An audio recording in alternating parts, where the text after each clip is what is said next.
Hello friends, എല്ലാവർക്കും സുഖമാണല്ലോ അല്ലേ? ഞങ്ങളിവിടെ ക്രിസ്മസിൻ്റെ സമയത്ത് ഇവിടെ റെറ്റീറോ എന്ന് പറയുന്നൊരു പാർക്കിൽ പോയായിരുന്നു. ഒരു വൈകിട്ട് 8-8:30 ഇതിൻ്റെ തൊട്ടടുത്തായിട്ട് ഒരു ബൊട്ടാണിക്കൽ ഗാർഡൻ ഉണ്ട്. ഈ ഗാർഡനിൽ ക്രിസ്മസിൻ്റെ സമയത്ത് ഒരുപാട് ലൈറ്റ്സും കാര്യങ്ങളും എല്ലാം വെച്ചിട്ട് ഒരു ഗ്ലോയിങ് ഗാർഡൻ എന്ന് വേണമെങ്കിൽ പറയാം. നല്ല രസമാണ് കാണാൻ. അപ്പോൾ ഞങ്ങളിങ്ങനെ നടന്ന് പോയപ്പോഴത്തേക്കും ദൂരെ ഒരു മഷ്റൂമിൻ്റെ ഡിസ്പ്ലേ പോലെ വെച്ചിട്ടുണ്ടായിരുന്നു. ഒരു മഷ്റൂം ഇങ്ങനെ കറങ്ങുന്നൊരു ഡിസ്പ്ലേ ആയിരുന്നു.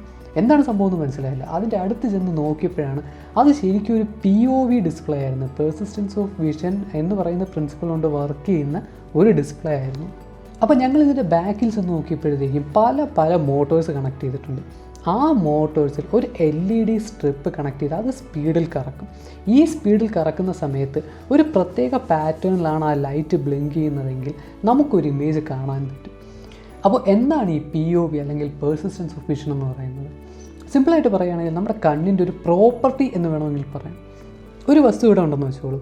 ഈ ഒരു വസ്തു പെട്ടെന്ന് മാറി നമ്മുടെ ഫീൽഡ് ഓഫ് വ്യൂവിൽ നിന്ന് മാറിയാലും 1/30 സെക്കൻഡ് നമ്മൾ പിന്നെയും ആ വസ്തു മാറിയതിന് ശേഷവും ആ വസ്തുവിനെ അവിടെ തന്നെ കാണും. എന്ന് വെച്ചാൽ ആ ഒരു വസ്തു അവിടെ ഇല്ലെങ്കിലും നമ്മുടെ ബ്രെയിൻ 1/30 സെക്കൻഡ് ഈ ഒരു വസ്തു അവിടെ ഉള്ളതായിട്ട് കാണും, അല്ലെങ്കിൽ കാണുന്നതായിട്ട് തോന്നും. എന്ന് വെച്ചാൽ ആ ഒരു വസ്തു നമ്മുടെ കൺമുന്നിൽ നിന്ന് മാറിയാലും അതിൻ്റെ ഇമേജ് നമ്മുടെ കണ്ണിൽ പെർസിസ്റ്റ് ചെയ്യും. അതുകൊണ്ടാണ് അതിനെ പെർസിസ്റ്റൻസ് ഓഫ് വിഷൻ എന്ന് പറയുന്നത്. ഈ ഒരു പ്രോപ്പർട്ടി എക്സ്പ്ലോയിറ്റ് ചെയ്തുകൊണ്ട് ലൈറ്റ്സ് വെച്ച് നമുക്ക് പല രീതിയിലുള്ള ഇല്യൂഷൻസ് ഉണ്ടാക്കിയെടുക്കാൻ പറ്റും, പല എഫക്ട്സ് ഉണ്ടാക്കാൻ പറ്റും. അതിലൊന്നാണ് ഈ POV ഡിസ്പ്ലേ. അപ്പോൾ ഇങ്ങനെ ഒരു ഡിസ്പ്ലേ ഉണ്ടാക്കിയെടുക്കാമെന്ന് ഇച്ചിരി കോംപ്ലിക്കേറ്റഡ് ആയിട്ട് തോന്നുന്നു അല്ലേ? പക്ഷേ സംഭവം വളരെ സിമ്പിളാണ്. ഇങ്ങനൊരു സംഭവം ഉണ്ടാക്കാൻ വേണ്ടിയിട്ട് ഒരു മൈക്രോ കൺട്രോളറും ഇൻഡിവിജ്വലി കൺട്രോൾ ചെയ്യാൻ പറ്റുന്ന ഒരു LED സ്ട്രിപ്പും സ്പീഡ് കൺട്രോൾ ചെയ്യാൻ പറ്റുന്ന ഒരു മോട്ടറും മാത്രം മതി. ഇത്രയും കാര്യങ്ങൾ വെച്ച് നമുക്ക് സിമ്പിളായിട്ടൊരു സർക്യൂട്ട് ഉണ്ടാക്കി ഒരു ബോർഡിൽ അസംബിൾ ചെയ്യുകയാണെങ്കിൽ നമുക്ക് നമ്മുടേതായ ഒരു POV ഡിസ്പ്ലേ ഉണ്ടാക്കാൻ പറ്റും. പിന്നെ ഗൈസ്, ഒരു കാര്യം ശ്രദ്ധിക്കുക, നമ്മൾ ഇങ്ങനെയുള്ള പ്രോജക്റ്റ് ചെയ്യുന്ന സമയത്ത് കഴിയുന്നത് ബ്രെഡ് ബോർഡിൽ ചെയ്യാതിരിക്കുക. കാരണം എന്താണെന്ന് വെച്ചാൽ നമ്മൾ ഈ ഒരു അപ്പാരറ്റസ്, ഈ ഒരു ബോർഡ് മുഴുവനായിട്ട് നല്ല സ്പീഡിൽ കറക്കുമല്ലേ. അപ്പോൾ ഇതിൻ്റെ കണക്ഷൻസ് ടൈറ്റ് അല്ലെങ്കിൽ കറങ്ങുന്ന സമയത്ത് ചിലപ്പോൾ തെറിച്ച് എങ്ങോട്ടെങ്കിലുമൊക്കെ പോകും. അതുകൊണ്ട് കഴിയുന്നതും ഒരു PCB ഉണ്ടാക്കുക, അല്ലെങ്കിൽ ഡോട്ടഡ് സർക്യൂട്ട് ബോർഡിനകത്ത് കമ്പോണൻറ്റ്സ് സോൾഡർ ചെയ്ത് വെച്ച് വേണം ട്രൈ ചെയ്യാൻ. അതുപോലെ ഞാനിപ്പോൾ ഈ പ്രോജക്റ്റിന് യൂസ് ചെയ്യാൻ പോകുന്ന VMOS D1 Mini എന്ന് പറയുന്നൊരു ബോർഡാണ്. ശരിക്കും പറഞ്ഞാൽ നിങ്ങൾക്ക് ഏത് Arduino ബോർഡ് വേണമെങ്കിലും യൂസ് ചെയ്യാം. പക്ഷേ കഴിയുന്നതും സൈസ് കുറഞ്ഞ Arduino Nano അല്ലെങ്കിൽ Arduino Pro Mini ഇങ്ങനെയുള്ള ബോർഡ്സ് യൂസ് ചെയ്യുന്നതായിരിക്കും ഏറ്റവും നല്ലത്. ഓക്കെ ഗൈസ്, മുന്നോട്ട് പോകുന്നതിന് മുമ്പേ ഈ വീഡിയോ നിങ്ങൾക്ക് യൂസ്ഫുൾ ആയിട്ട് തോന്നുകയാണെങ്കിൽ ഈ വീഡിയോ ലൈക്ക് ചെയ്യാൻ മറക്കണ്ട. ഇനിയും ഇതുപോലത്തെ വീഡിയോസ് കാണാൻ നമ്മുടെ ചാനൽ സബ്സ്ക്രൈബ് ചെയ്യാനും മറക്കണ്ട. നിങ്ങൾക്ക് എന്ത് സംശയം ഉണ്ടെങ്കിലും ഈ വീഡിയോയുടെ താഴെ കമൻറ്റ് ചെയ്തിരിക്കാം. ഓക്കെ, നമുക്ക് സർക്യൂട്ട് ഒന്ന് നോക്കാം. ഓക്കെ ഗൈസ്, നമ്മളിപ്പോൾ നിൽക്കുന്നത് Altium PCB ഡിസൈനറിലാണ്.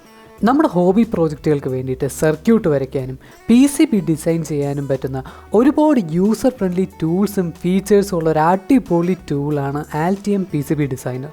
നിങ്ങളൊരു DIY ഇലക്ട്രോണിക്സ് എന്തൂസിയാസ്റ്റ് ആണെങ്കിൽ, നിങ്ങൾക്ക് ഇതുപോലത്തെ പ്രോജക്ട്സ് ഒക്കെ സ്വന്തമായിട്ട് ചെയ്യാൻ താല്പര്യമുണ്ടെങ്കിൽ നിങ്ങൾക്ക് ശരിക്കും ഈ ഒരു ടൂൾ യൂസ്ഫുൾ ആയിരിക്കും. ഈ ഒരു ടൂളിൻ്റെ കൂടെ ഉള്ള ഒരു ഫ്രീ ഫീച്ചറാണ് Altium 365.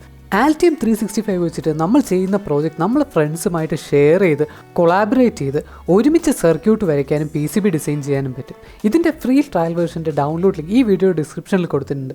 നിങ്ങൾക്കും ഇത് ക്ലിക്ക് ചെയ്ത് ഡൗൺലോഡ് ചെയ്ത് യൂസ് ചെയ്ത് നോക്കാവുന്നതാണ്. അതുപോലെ തന്നെ നിങ്ങളൊരു സ്റ്റുഡൻ്റ് ആണെങ്കിൽ നിങ്ങൾക്ക് 6 മാസത്തേക്ക് ഇതിൻ്റെ ഫുൾ വേർഷൻ ഫ്രീ ആയിട്ട് യൂസ് ചെയ്യാം. സോ ട്രൈ ചെയ്ത് നോക്കാൻ മറക്കണ്ട. ലിങ്ക് ഡിസ്ക്രിപ്ഷനിലുണ്ട്. ഗൈസ്, ഈ ഒരു സർക്യൂട്ട് എന്ന് പറയുന്നത് വളരെ സിമ്പിളാണ്. ഇത്രയും കമ്പോണൻസേ ഉള്ളൂ. നമുക്ക് നടുക്ക് നോക്കിയാൽ ഒരു VMOS D1 Mini ഉണ്ട്. പിന്നെ ഇവിടെ ഒരു VIN എന്ന് പറയുന്നൊരു ടെർമിനൽ കാണുന്നുണ്ടല്ലേ, അവിടെയാണ് നമ്മൾ ഇൻപുട്ട് വോൾട്ടേജ് കൊടുക്കുന്നത്. ഈ ഇൻപുട്ട് വോൾട്ടേജ് നമ്മളൊരു 7805 വോൾട്ടേജ് റെഗുലേറ്ററിലേക്ക് കണക്ട് ചെയ്തിട്ടുണ്ടല്ലേ. ഈ ഒരു വോൾട്ടേജ് റെഗുലേറ്റർ VINൽ കൊടുക്കുന്ന വോൾട്ടേജ് ഒരു 5 volt study DC power supply ആയിട്ട് മാറ്റുന്നു. ഇത് വെച്ചിട്ടായിരിക്കും നമ്മൾ VMOS D1 Mini പവർ ചെയ്യുന്നത്. എന്നിട്ട് VMOS D1 Miniയുടെ പല GPIO പിന്നുകളിൽ നമ്മൾ LED കണക്ട് ചെയ്യുന്നു. ഒരു റെസിസ്റ്റർ വഴി LED കണക്ട് ചെയ്യുന്നു. അതുകൂടാതെ നമുക്ക് നോക്കിയാൽ അറിയാം ഒരു ഇൻഡിക്കേറ്റർ LED കൂടെ ഉണ്ട്. ഇത്രയേ ഉള്ളൂ സർക്യൂട്ട്. പിന്നെ നിങ്ങൾക്ക് ആവശ്യമുണ്ടെങ്കിൽ ഈ Altium PCB ഡിസൈനർ വെച്ച് തന്നെ സ്വന്തമായിട്ട് ഒരു PCB ഡിസൈൻ ചെയ്യാവുന്നതേ ഉള്ളൂ. ഇതാണ് ഞാൻ ഡിസൈൻ ചെയ്ത PCB. ഇത് ഒരു 4 ലെയർ PCB ആണ്. ഈ Altium PCB ഡിസൈനർ വെച്ചിട്ട് 4 ലെയർ PCB എങ്ങനെ ഉണ്ടാക്കാമെന്ന് നമ്മൾ കഴിഞ്ഞ വീഡിയോയിൽ പറഞ്ഞിട്ടുണ്ടായിരുന്നു അല്ലേ? നിങ്ങൾക്ക് ആവശ്യമുണ്ടെങ്കിൽ ആ ഒരു വീഡിയോ കാണുക. ഗൈസ്, നമ്മൾ നേരത്തെ പറഞ്ഞ പോലെ ഞാനിത് PCB വെച്ചിട്ടാണ് ചെയ്തത്. ഇതാണ് ഞാൻ ഉണ്ടാക്കിയ PCB. PCBയും കമ്പോണൻസും കിട്ടിക്കഴിഞ്ഞാൽ നമുക്ക് കമ്പോണൻസ് PCBയിലേക്ക് സോൾഡർ ചെയ്യാം. PCBയിലേക്ക് സോൾഡർ ചെയ്യുന്ന സമയത്ത് ശ്രദ്ധിക്കാനുള്ള കാര്യം എന്താണെന്ന് വെച്ചാൽ കമ്പോണൻസിൻ്റെ പൊളാരിറ്റി നമ്മൾ പ്രോപ്പറായിട്ട് നോക്കി സോൾഡർ ചെയ്യുക. ഇത്രയും ചെയ്ത് കഴിഞ്ഞാൽ നമുക്കിവനെ കമ്പ്യൂട്ടറിലേക്ക് കണക്ട് ചെയ്യാം. ഈ കാണുന്നതാണ് കോഡ്. നമുക്ക് തൽക്കാലത്തേക്ക് ഡെമോയ്ക്ക് വേണ്ടിയിട്ട് റൂട്ട് സെഡ് എന്ന് പ്രിൻറ്റ് ചെയ്യാം. റൂട്ട് സെഡിൻ്റെ ഓരോ അക്ഷരങ്ങളാണ് ഈ കാണുന്നത്. പക്ഷേ ഇത് ഓരോ ഫങ്ഷൻസ് ആണല്ലേ. ഓരോ ഫങ്ഷൻസും നമ്മൾ ഓരോ പാറ്റേണിൽ LED ബ്ലിങ്ക് ചെയ്യാൻ വേണ്ടിയിട്ടുള്ള കോഡാണ് പറഞ്ഞു കൊടുക്കുന്നത്. ഒരു എക്സാമ്പിൾ നോക്കുകയാണെങ്കിൽ ഈ N എന്ന് പറയുന്ന അക്ഷരം നിങ്ങൾക്കൊന്ന് നോക്കുകയാണെങ്കിൽ പോസ് ചെയ്തിട്ട് നോക്കുകയാണെങ്കിൽ ഈ 1ഉം 0യും N എന്ന് പറയുന്ന ഒരു പാറ്റേണിലാണ് കൊടുത്തിരിക്കുന്നത് അല്ലേ. ഇതുപോലെ നമ്മൾ എല്ലാ ക്യാരക്ടേഴ്സും കൊടുക്കും. എന്നിട്ട് താഴെ കാണുന്ന ഈ ഒരു ഫംഗ്ഷനാണ് നമ്മൾ ഓരോ LEDയും ബ്ലിങ്ക് ചെയ്യാൻ വേണ്ടിയിട്ട് യൂസ് ചെയ്യുന്നത്. ബേസിക്കലി നമ്മൾ നേരത്തെ കണ്ട ഓരോ അക്ഷരത്തിൻ്റെ പാറ്റേൺ ആ ഒരു അറേ വെച്ചിട്ട് അതിൻ്റെ വാല്യൂ 1 ആണെങ്കിൽ ആ ഒരു LED ഓൺ ആവണം, ഇല്ലെങ്കിൽ ലോ ആവണം അല്ലെങ്കിൽ ഓഫ് ആവണം എന്നാണ് നമ്മൾ ഈ ഒരു ഫംഗ്ഷനിൽ പറഞ്ഞു കൊടുക്കുന്നത്.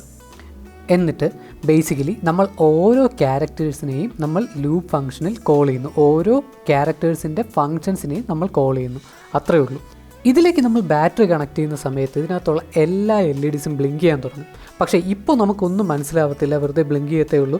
നമ്മളിത് കറക്കുന്ന സമയത്തേ നമുക്ക് അതിനൊരു മീനിങ് വരത്തുള്ളൂ. ഇനി നമുക്ക് മോട്ടർ എടുക്കാം. ഞാനിപ്പോൾ എടുക്കുന്നത് 1000 RPMൻ്റെ മോട്ടറാണ്. ഗൈസ്, ഇതിന് നമുക്ക് നമ്മുടെ ബോർഡിൽ നമുക്ക് ഇഷ്ടമുള്ളതുപോലെ കണക്ട് ചെയ്യാം. എൻ്റെ ഒരു ഡമ്മി വീലുണ്ടായിരുന്നു. ആ ഡമ്മി വീലിൻ്റെ ഷാഫ്റ്റ് റിമൂവ് ചെയ്തിട്ട് അതിനൊരു സർക്കുലർ ഫ്ലാറ്റ് ഡിസ്ക് ഉണ്ടായിരുന്നു. ഈ ഒരു ഡിസ്കിനെ ഹോട്ട് ഗ്ലൂ ഗൺ വെച്ചിട്ട് ഞാൻ ഈ ഒരു ബോർഡിലേക്ക് ഗ്ലൂ വെച്ച് ഒട്ടിച്ചു വെച്ചു. എന്നിട്ട് ഈ മോട്ടറിൻ്റെ ഷാഫ്റ്റ് ഇതിനകത്തോട്ട് കയറ്റി വയ്ക്കുക. അത് കഴിഞ്ഞ് മോട്ടർ ഓൺ ചെയ്യുക. ഓൺ ചെയ്ത് മോട്ടർ അത്യാവശ്യം നല്ലൊരു സ്പീഡിൽ കറങ്ങുന്ന സമയത്ത് നമ്മൾ നേരത്തെ കോഡിൽ പറഞ്ഞു കൊടുത്ത ആൽഫബറ്റ്സ് നമുക്ക് പെർസിസ്റ്റൻസ് ഓഫ് വിഷൻ കാരണം ആ ഒരു ഡിസ്കിൽ ആ ഒരു LED സ്ട്രിപ്പ് കറക്കുന്ന ആ ഒരു പോർഷനിൽ നമുക്ക് കാണാൻ പറ്റുന്നതാണ്. ഗൈസ്, ഇത് ഒരു സിമ്പിൾ POV ഡിസ്പ്ലേ ആണ്. ഇതിന് നമുക്ക് പല പല കാര്യങ്ങൾ കൂടുതൽ ആഡ് ചെയ്യാൻ പറ്റും. ഇപ്പോൾ നമ്മൾ യൂസ് ചെയ്യുന്നത് ബ്ലൂ LED ആണെങ്കിൽ നമുക്ക് വേറെ RGB LEDs ആഡ് ചെയ്ത് പല പല കളറിലാക്കാൻ പറ്റും. ടെക്സ്റ്റ് മാറ്റാൻ പറ്റും, ടെക്സ്റ്റ് മാറ്റി ഇമേജ് ആക്കാൻ പറ്റും. ഇങ്ങനെ പല പല കാര്യങ്ങൾ, പല പല ആനിമേഷൻസ് നമുക്ക് കൊടുക്കാൻ പറ്റും. ഓക്കെ ഗൈസ്, പ്രോജക്റ്റ് വളരെ സിമ്പിളായിരുന്നു അല്ലേ. നിങ്ങൾക്കും ഇതൊന്ന് ട്രൈ ചെയ്ത് നോക്കാം. നിങ്ങൾക്ക് എവിടെയെങ്കിലും എന്തെങ്കിലും സംശയം ഉണ്ടെങ്കിൽ ഈ വീഡിയോയുടെ താഴെ കമൻറ്റ് ചെയ്ത് ചോദിക്കാം. നിങ്ങൾക്ക് ഈ വീഡിയോ യൂസ്ഫുൾ ആയിട്ട് തോന്നുകയാണെങ്കിൽ ഈ വീഡിയോ ലൈക്ക് ചെയ്യാൻ മറക്കണ്ട. ഇനിയും ഇതുപോലത്തെ വീഡിയോസ് കാണാൻ നമ്മുടെ ചാനൽ സബ്സ്ക്രൈബ് ചെയ്യാനും മറക്കണ്ട. അടുത്ത വീഡിയോയിൽ നമുക്ക് കാണാം.